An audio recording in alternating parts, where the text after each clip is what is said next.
ಕೋಶಭಿತ್ತಿಕೆ cell wall. ಪಾಚಿ, ಅಣಬೆ ಮತ್ತು ಸಸ್ಯ ಅಂದರೆ ವನಸ್ಪತಿ ಜೀವಕೋಶಗಳ ಸುತ್ತ ಇದು ಕಾಣಸಿಗುತ್ತದೆ. ಪ್ರಾಣಿ ಜೀವಕೋಶದಲ್ಲಿ ಕೋಶಭಿತ್ತಿಕೆ ಇರುವುದಿಲ್ಲ.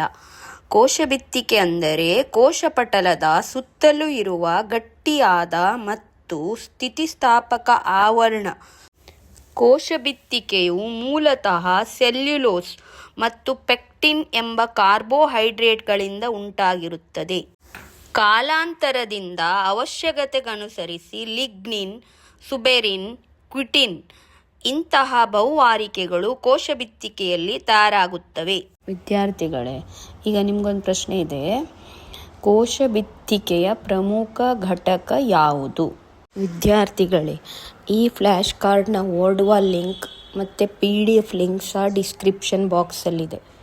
ಚೆನ್ನಾಗಿ ಪ್ರಾಕ್ಟೀಸ್ ಮಾಡಿ. ಕೋಶಭಿತ್ತಿಕೆಯು ಜೀವಕೋಶಕ್ಕೆ ಸಂರಕ್ಷಣೆ ಒದಗಿಸುವುದು ಮತ್ತು ಜೀವಕೋಶದ ಆಕಾರವನ್ನು ನಿಶ್ಚಿತಗೊಳಿಸುವುದು.